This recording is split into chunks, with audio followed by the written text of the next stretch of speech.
first creeping out audiences with the new The Strangers, Chapter 1.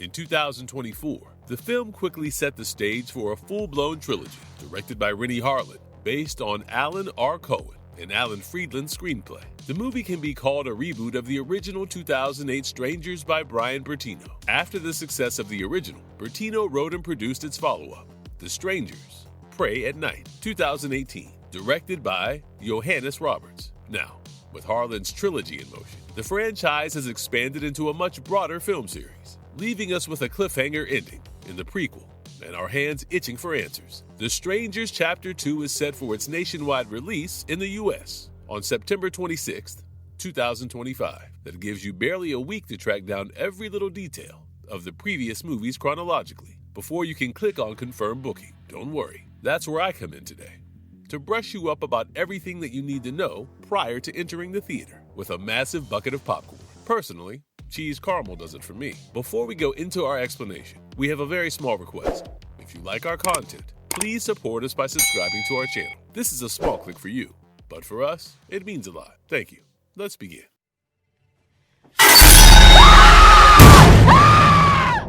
Strangers, 2008. This is the first film that built the foundational premise on which Strangers Chapter 1 stood, let alone the direct sequel we got in 2018. Before we're introduced to the characters, a disclaimer stating that the incident was based on a real story is announced. But that's about it. They don't specify what or when the said real events occurred. But hey, what's the internet for, huh? A quick Google search will help you fill in the blanks. Quite literally, it referred to the infamous Manson family, cult-like commune led by Charles Manson, and the Tate murders, and a series of break-ins that occurred in Bertino's neighborhood when he was a kid. The story followed a couple, Kristen McKay and James Hoyt, who were having a pretty weird night because the man went down on his knee and the lady said no.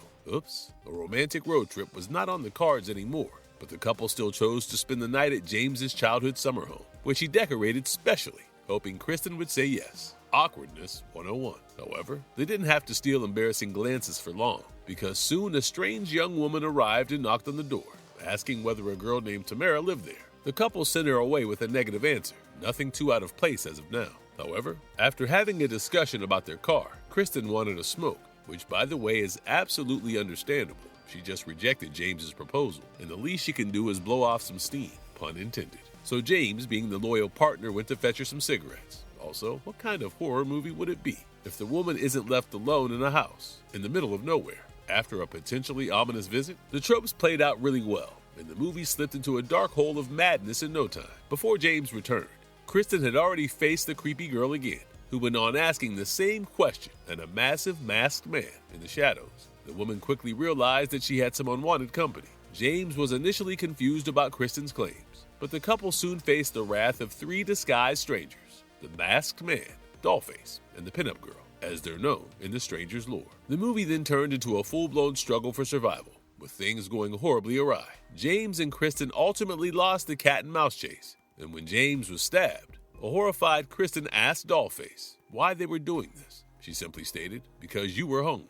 This line would go on to become the catchphrase in the Stranger series, albeit with some tweaks. In the end, audiences realized that Kristen was somewhere alive. The strange masked trio then ran into the mysterious Mormon boys, who handed over a flyer to Pinup Girl and stated it would be easier the next time. So yeah, we always knew the story wasn't over, but Bertino made us wait for a decade before he launched the sequel.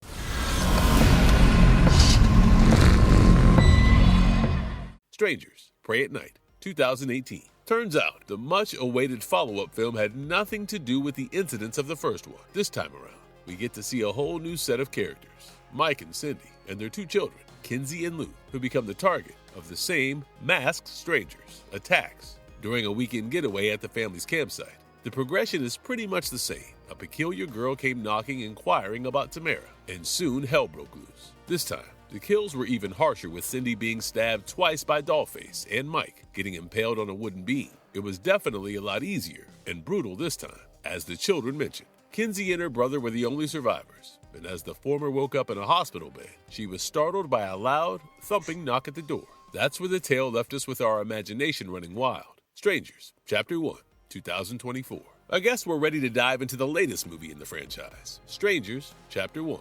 The story leaned heavily towards the original 2008 film, with a new couple, Ryan and Maya. From the beginning, we get an idea that the duo is on a road trip to Portland, where Maya has gotten a new job offer. You'd think the mushy long drive would finally take place after all these years.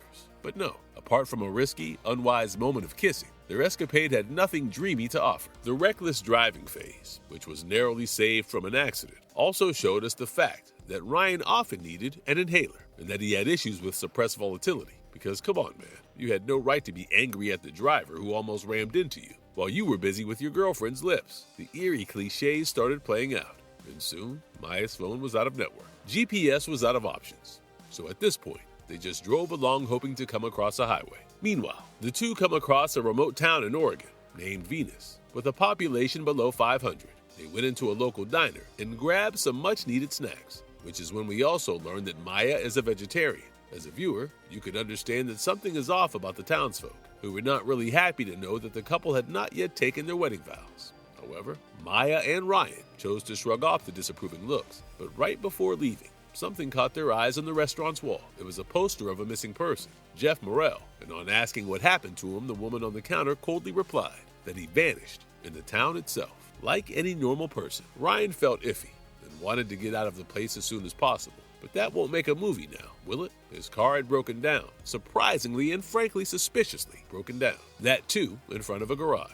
When the local mechanic, Rudy, offered to help, Ryan burst out about how odd everything was and believed the car was intentionally damaged. At first, he thought it was some local scam, but little did he know, things were going to get way more sinister. For starters, the car couldn't be fixed before the next morning, and the couple had no option but to put up in a local Airbnb, which belonged to a seasonal hunter. Ryan was absolutely not cheery about the plan, but his girl, who I can't help but say proved severe lack of judgment, convinced him. Not just that, she even reveled in the fact that this unplanned stay in a cabin with not a soul in sight was actually a beautiful happenstance, away from the hustle and bustle of the city. Oh, by the way, they ditched some uber-rich friend's birthday party, who offered to send a private jet to pick them up. Even if this was meant as a joke, you could have taken the damn chance, woman. Okay, I'm calm now. Never mind. Despite the unseen obstacles, the couple started opening their Budweiser bottles and began getting cozy on the countertop. However, soon the same weird girl from the last movie showed up, face completely unrecognizable due to darkness, and kept on playing the broken record of, "Is Tamara here? I swear to God,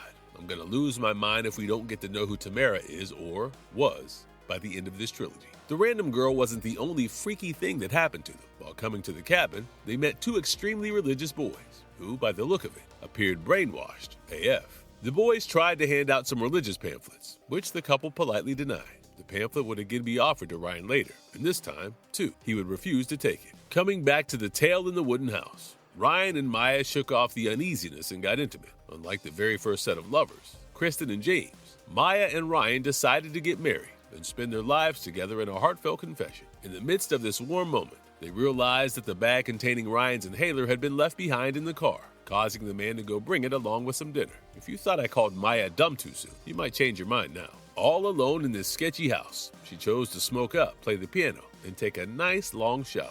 After the girl came back again, and she shooed her away. Soon, the lights went off, and Maya discovered the presence of a masked man in the house. Ryan came back to find a scared Maya hiding in a closet and dismissed her claims, thinking she was just high. Oh boy, he had no idea about how high this shit was about to reach. He chased away the girl when he caught her staring at the house from a distance. The starving couple then sat down for dinner, and in the middle of a really red ketchup fight, they found blood dripping from a dead chicken hung above them. In no time, they were hounded by Scarecrow, Dollface, and Pinup Girl for the rest of the night. Yeah, the mystery person was none other than Pinup Girl. Couldn't help but find the uncanny resemblance between her hood and Jason's burlap bag mask. The two tried really hard to escape these frantic killers and reached the shed by crawling through the space beneath the floorboards. All this after Maya badly injured her palm on a nail and Ryan twisted his ankle. Lucky for them, they found the hunter's shotgun, and it seemed that the pendulum was finally swaying a bit to their side. Ryan then arguably pulled the biggest oopsie-daisy in the history of horror cinema.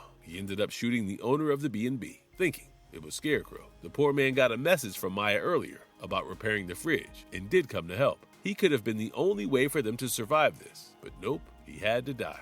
Reeling from the shock of having killed someone, Ryan and Maya soon noticed his car and phone. They tried to drive away, and just when you would scream, "Press the fucking accelerator," the vehicle was repeatedly hit by Scarecrow's truck, which was a damn Ford pickup truck. Yeah, you can understand the damage it did. Ryan's leg got stuck in the car, and he convinced Maya to get out through the window and run for her life. By the time he tried shooting Scarecrow again, the evil stranger had vanished into thin air. He then broke the windshield and climbed out of the shattered car. Maya ran and managed to call 911 before finding a skeleton in the woods. Going by speculation and probability, that was Jeff's. Sadly, Dollface captured Maya, and though Ryan had the former at gunpoint, he couldn't do anything. Scarecrow came out of nowhere and hit him in the head. I'll never understand why Ryan had to play a game of blackmail with Dollface, threatening to shoot her. Just shoot her, man. You could have figured out where Maya was once the people died. In the finale, we can see Maya and Ryan tied to chairs and confessing their undying love. Ryan was then stabbed to death by Pinup Girl, and his chair was kicked off to the floor by Scarecrow. Almost a similar fate played out for Maya, but before dying, she asked Dollface the motive behind all of it, and we get to hear the familiar words yet again, because you're here. After that, she too got stabbed and kicked down, but in the final scene, we can see Maya waking up in a hospital. Oh, the police? They were pretty much useless here and reached only after the masked strangers finished their job and ran away. Probably the only real work they did was to save Maya. Whatever little time we got from the trailer made it quite clear that her survival was anything but lucky. She became the topic of gossip as the sole survivor and was attacked by the malevolent people yet again. It always appeared to be some kind of a cult, a ritualistic thing.